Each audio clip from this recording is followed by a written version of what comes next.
안녕하십니까? 서귀포교회 성도 여러분, 새벽에 평안히 주무셨습니까? 찬송가 96장 우리 찬송하시면서 새벽 기도를 시작하겠습니다.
오늘 우리에게 주시는 하나님 말씀은 마태복음 2장 13절부터 33절까지의 말씀입니다. 그들이 떠난 후에 주의 사자가 요셉에게 현몽하여 이르되 헤롯이 아기를 찾아 죽이려 하니 일어나 아기와 그의 어머니를 데리고 애굽으로 피하여 내가 내게 이르기까지 거기 있으라 하시니 요셉이 일어나 밤에 아기와 그의 어머니를 데리고 애굽으로 떠나가 헤롯이 죽기까지 거기 있었으니 이는 주께서 선지자를 통하여 말씀하신 바 애굽으로부터 내 아들을 불렀다 함을 이루려 하심이라. 이에 헤롯이 박사들에게 속은 줄 알고 심히 노하여 사람을 보내어 베들레헴과 그 모든 지경 안에 있는 산의 아이를 박사들에게 자세히 알아본 그때를 기준하여 2살부터 그 아래로 다 죽이니 이에 선지자 예레미야를 통하여 말씀하신 바 라마에서 슬퍼하며 크게 통곡하는 소리가 들리니 라헬이 그 자식을 위하여 애곡하는 것이라. 그가 자식이 없으므로 위로받기를 거절하였도다 함이 이루어졌느니라. 헤롯이 죽은 후에 주의 사자가 애굽에서 요셉에게 현몽하여 이르되 일어나 아기와 그의 어머니를 데리고 이스라엘 땅으로 가라. 아기의 목숨을 찾던 자들이 죽었느니라 하시니 요셉이 일어나 아기와 그의 어머니를 데리고 이스라엘 땅으로 들어가니라. 그러나 아켈라오가 그의 아버지 헤롯을 이어 유대의 임금됨을 듣고 거기로 가기를 무서워하더니 꿈에 지시하심을 받아 갈릴리 지방으로 떠나가 나사렛이라는 동네에 가서 사니 이는 선지자로 하신 말씀에 나사렛 사람이라 칭하리라 하심을 이루려 함이러라. 아멘. 오늘 말씀을 보면 마태는 이제 동방박사들이 떠났습니다. 그 떠난 이후에 이런 상황, 또 이러한 시간을 어떻게 설명하고 있는지 세 가지의 이야기를 오늘 우리가 읽은 마태복음 2장 13절과 또 33절 그 사이에서 이야기합니다. 첫째는 요셉의 가족이 애굽으로 피신해 갑니다. 또 헤롯 왕이 베들레헴에 있는 아이, 그 별들의 그 시간과 그 아이가 태어난 그 시점을 자기 나름대로 연구해서 2살 아이의 남자들은 다 죽이죠. 유아 학살 이야기, 끔찍한 이야기. 세 번째는 다시금 요셉, 마리아, 아기 예수 그 가족이 본국으로 돌아오고 나사렛에 정착해서 살고 되는 이야기. 근데 이런 이 세 가지 이야기를 마태는 이 사건이 그냥 상황 속에서 우연히 또 어쩌다가 이렇게 일어나는 것이 아니라 온 우주를 다스리시고 우리 삶의 하나하나를 주관하시는 하나님께서 다 알고 계시고 이 역사를 만들어 가신다는 이야기를 하고 싶은 겁니다. 그래서 이 세 가지 사건, 요셉의 가족 애굽 피신, 헤롯의 베들레헴 유아 학살, 또 요셉 마리아 가족이 다시금 나사렛에 정착하게 되는 이야기, 이 세 이야기가 모두 구약 선지자의 예언의 이야기가 성취되었다. 그러니까 하나님이 그때 말씀하신 것이 지금 성취되었다라고 이야기하고 있는 겁니다. 그런 걸 보면 하나님은 지금도 꼼꼼하게 일하고 계신다. 하나님 그 말씀하신 바를 정말로 성실하게 이루신다. 하나님 그 약속하신 것을 분명히 하신다. 그겁니다. 13절 말씀 보면은 주의 사자가 또다시 나타나죠. 요셉에게 나타나서 이제 헤롯이 정말 극악무도한 일들을 할 텐데 빨리 애굽으로 피해라. 헤롯의 손아귀에서 아기 예수를 구조시키고 있습니다. 마치 출애굽기 1장 22절부터 2장 10절에 나와 있는 말씀처럼 애굽의 바로가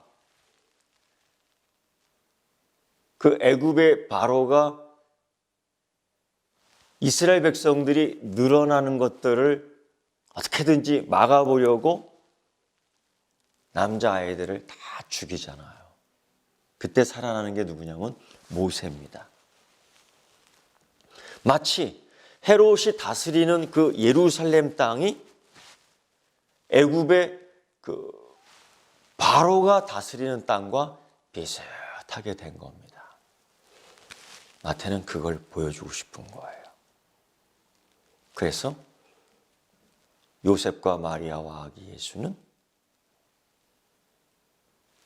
애굽으로 피신해 가고요. 헤롯이 죽기까지. 또 이 이야기의 모습이 모세가 이스라엘을 이끌고 밤에 애굽에서 나오지요. 탈출하지요.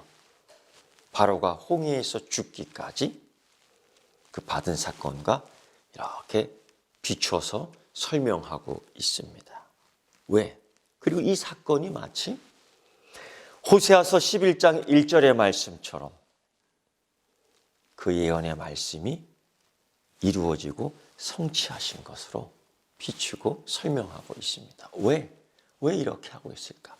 이것마저도 하나님께서 이루시고 있는 거예요. 위기의 순간, 절대절명의 이 순간, 정말 무서워 떨 수밖에 없는 순간, 그러나 하나님은 역사를 잡고 계신다. 역사를 잡고 계신다. 한 사람의 인생 하나하나를 다 붙들고 계신다. 이미 말씀하신 그 예언을 하나님은 성취하고 있으시다. 그거를 설명해 주고 싶은 겁니다. 우리의 삶 속에서도 우연이 아니죠. 하나님이 작정하시고 하나님이 섭리하시고 하나님이 예정하시고 우리는 거기를 쫙 따라가는데 순종하면서 따라갈 수 있는, 믿음으로 따라갈 수 있는, 아멘하고 따라갈 수 있는, 할렐루야하고 따라갈 수 있는 여러분 되기를 축원합니다. 애굽으로 피신한 이후에 이 2장 16절 말씀 보면 예루살렘에서 어떤 일이 벌어졌느냐. 별이 나타난 때를 기준으로 해서 2살 아래 이 남자아이는 다 죽이잖아요. 대량 학살 사건이 일어납니다. 끔찍한 일이죠. 이때 바로가 그 애굽 출애굽 때 전 그 바로가 이스라엘 산의 아이들을 학살했던 그 사건을 기억나게 하는 거예요. 역사의 반복 속에서 이 악한 것들은 계속 그 행동을 반복해요. 사단의 행동이라는 게 그렇습니다. 반복된 행동이 계속 나타나요. 마태는 그걸 보여주고 있어요. 그런데 베들레헴의 이 아기들이 죽임당한 이 사건은 이미 예레미야 31장 15절의 말씀 속에서 라헬의 애곡, 라마의 베냐민 지파 라마에 묻혀 있는 그 라헬의 그 통곡 소리, 라마의 그 라헬의 무덤의 그 통곡 소리와 연관시키는 예레미야 31장 15절의 말씀과 연결시켜서 이것이 성취됐다라는 이 슬픈 소식, 이 엄마의 통곡 소리. 라마가 어디입니까, 여러분? 라마. 이 베냐민 지파에 속한 땅이에요. 그리고 라헬, 야곱의 가장 사랑받는 부인이었던 라헬이 묻혀있는 무덤입니다. 거기서 무슨 통곡 소리가 나요? 여러분, 라마는 또 어떤 땅입니까? 예레미야 31장의 메시지처럼 이 비극의 장소가 라마예요. 도대체 왜 비극의 장소인가? 주전 586년에 이스라엘이 바벨론에게 의해서 망하잖아요. 그래서 많은 사람들을 포로로 끌고 갑니다. 그때에 이 포로들이 모였던 집결 장소가 어디냐? 라마예요. 포로들이 거기서 묶여서 거기서 기다리고 있는. 그러니까 통곡하지 않을 수 없는 거죠. 이 베들레헴의 통곡 소리, 아이가 죽을 때 이 베들레헴의 통곡 소리, 그 어미들의 통곡 소리와 라마에서 이 라헬의 통곡 소리와 버금가는 비교를 하고 있는 거죠. 어떤 통곡 소리가 더 클까요? 예레미야 31장 15절의 이 예언의 말씀과 연결하며 성취되었던 마태의 이야기. 이것마저도 하나님께서 아시고 계신다. 그런 악을 저질렀던 헤롯이 죽습니다. 정말 오래 살면 안 되죠. 죽습니다. 그리고 로마 황제 아우구스투는 이 이스라엘 땅을 그 아들들에게 나눠줘 분립 통치를 하게 돼요. 그래서 유대와 사마리아와 이두메, 에돔 땅이죠. 아켈레오 그 아들이 다스리게 됩니다. 그때에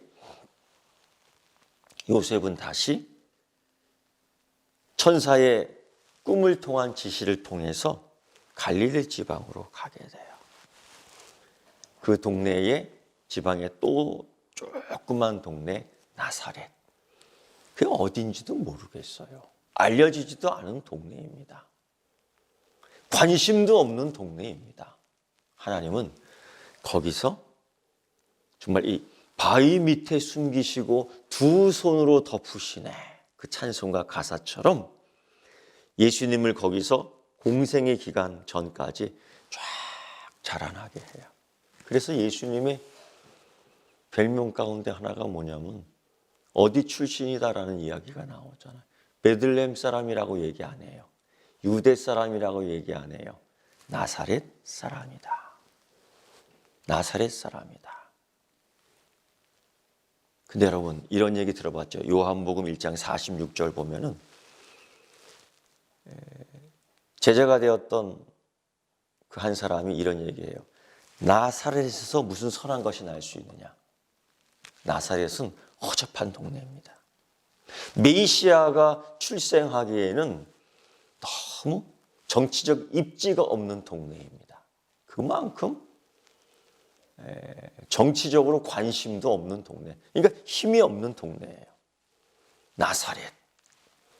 그런데 여러분 여기에 너무나 신비한 비밀이 있어요. 하나님의 암시, 하나님의 비밀, 하나님의 미스테리온이 여기 있어요. 뭐냐? 이 나사렛 사람이다 라고 이야기할 때에 헬라어로 어떻게 얘기하냐면 나조라이오스 이렇게 얘기해요. 나사렛 사람이다. 나조라이오스. 이게 무슨 뜻에서 구약 어디서 파생된 단어냐면요. 네체르라는 그 히브리어가 있어요. 거기서 파생된 단어예요. 근데 이게 무슨 뜻이냐? 이새의 싹, 가지. 하나님이 그렇게 했잖아요. 이새의 자녀에서, 다윗의 가문에서 통치자가 나온다고요.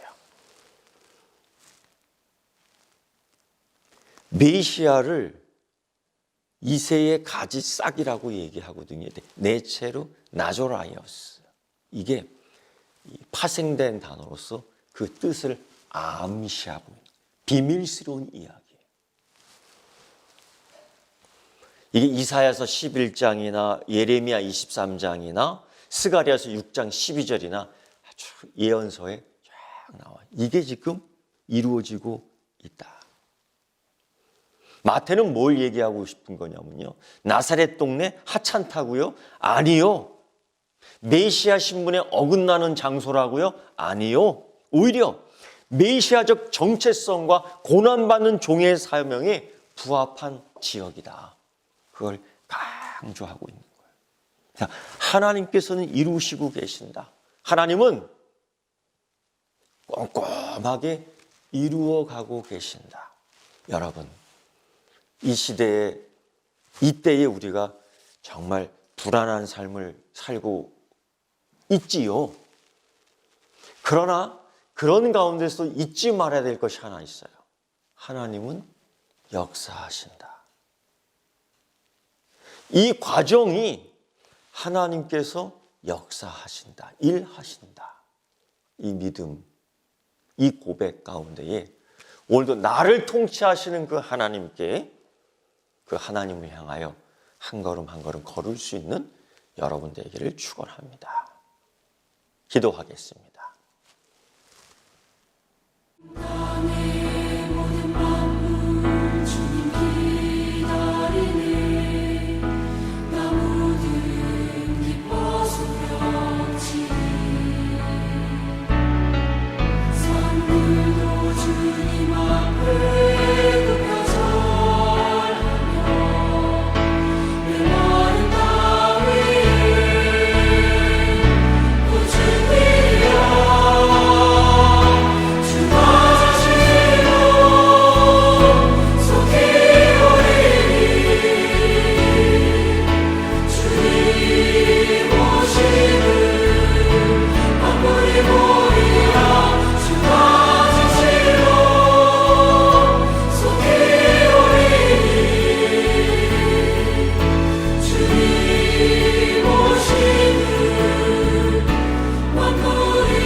하늘에 계신 우리 아버지, 아버지의 이름을 거룩하게 하시며 아버지의 나라가 오게 하시며 아버지의 뜻이 하늘에서와 같이 땅에서도 이루어지게 하소서.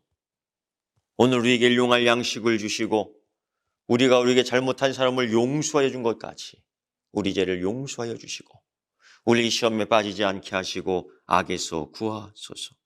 나라와 권능과 영광이 영원히 아버지의 것입니다. 아멘.